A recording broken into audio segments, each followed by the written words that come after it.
All right, school ideas. So, watching the movie that just came out. Waiting for Superman. Waiting for Superman. Thank you. You see kids, one teacher in front of 18 students, 20, 30 students, sort of thing.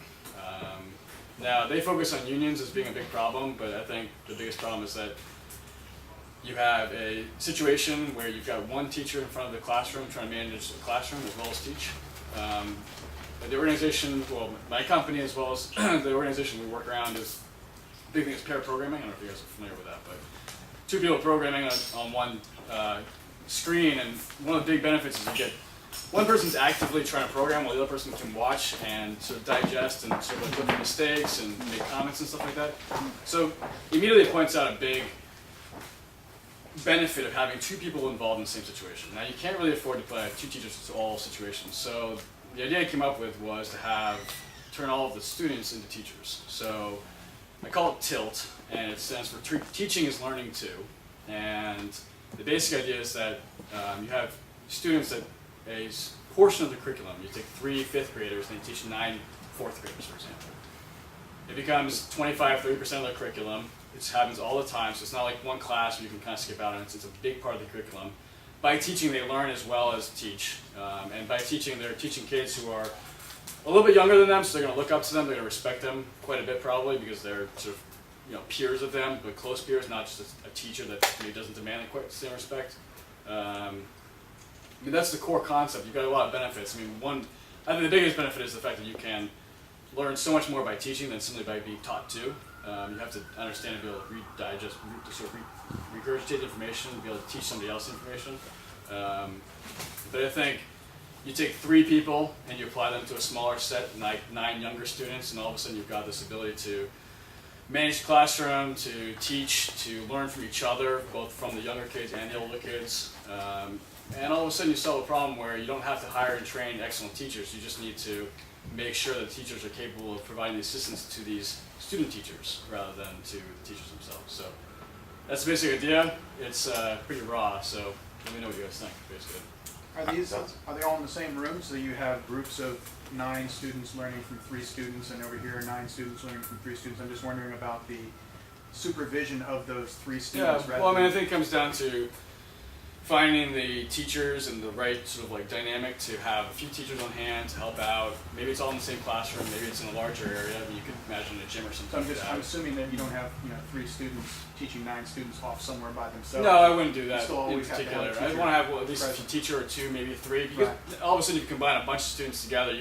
Plus you've got these students who are, the older students are all of a sudden taking on responsibility. And I think kids aren't given responsibility enough. They're not, and I mean, I'm not saying like they should have responsibility to go do the dishes. I'm saying like responsibility really matters. Like they're responsible for teaching these younger kids, for helping their own education. And I think that's a big part of what's missing. I had a 5th grade teacher who did a school play, and the kids were responsible for putting on, doing the direction, doing everything about it. And just that little bit of responsibility helped a lot. And so that's kind of a core component of it. But at the end of the day, you do need to have teachers just around just to help out. And so I don't know if that sort of it's part of I like this. It's a cool idea. Yeah. It's cool too. It's because I totally agree that when you teach something that like it just takes your learning to a whole different level. Yeah. It's part of the concept. Since you're talking about kids as young as 5th grade, and even I think a lot of high school seniors, like I would worry about a little bit. Part of the concept that you've got lesson plans that are specifically designed to be taught by kids of a certain age group. Sure. Well, I think there's a little bit of a misnomer, like a 5th grader can learn X and a 4th grader can learn Y sort of thing, but there would be a challenge there in the sense you have to make sure the kids are kind of like coordinated around. Yeah, a 5th grader doesn't innately know how to teach, so well, that's a challenge. Feed them what to do. I think, nobody innately necessarily knows how to teach, but once you know something, I did some teaching when I was in high school of 8th graders, and it was just like a side project that my 8th grade teacher got us involved in. I think there's a lot of confidence involved with that too. It's like, once you have the confidence in the material, like you don't have to have the confidence in the material necessarily. Well, if you can learn it, like if you can expect a 5th grader to learn some material or a 4th grader to learn some material, then I think the next year that you can they have the confidence to teach a lot of that. Now, do they have the confidence to teach all of it? Maybe not. But I'll give you an anecdote that I think illustrates what I'm talking about. When I was probably about in 3rd or 4th grade, I took a programming class.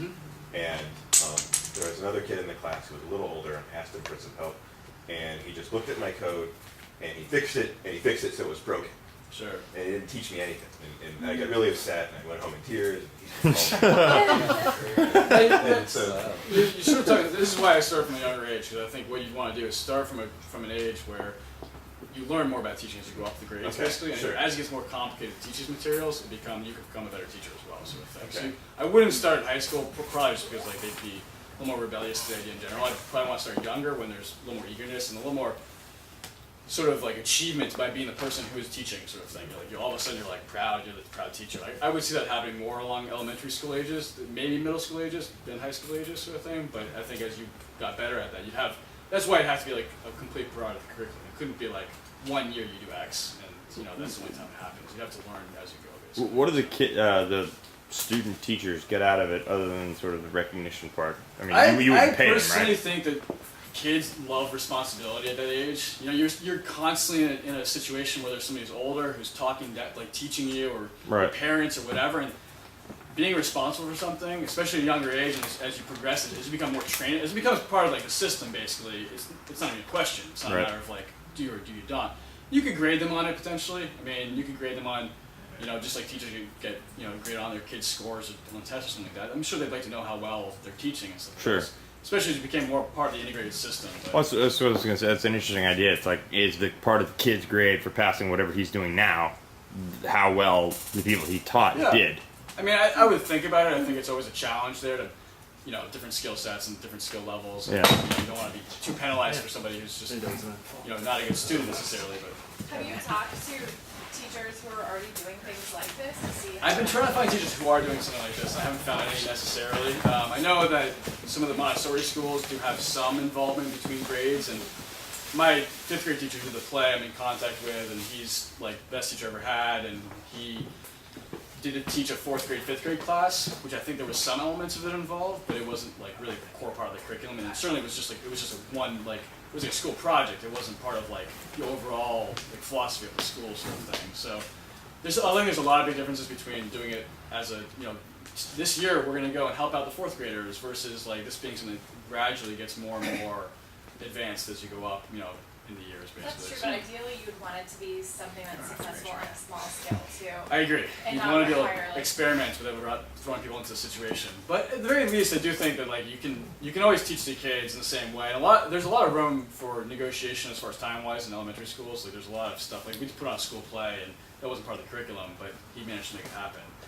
So I think there's a lot of flexibility there as far as time to teach as well as. If you've got only 3 kids teaching, say 9 kids, that's 33% of their time basically. So there's still 70% of their time dedicated to learning via another teacher or via students. So I'm not entirely sure you have to make it work on a small scale, but I certainly would prefer to have it be able to work that way.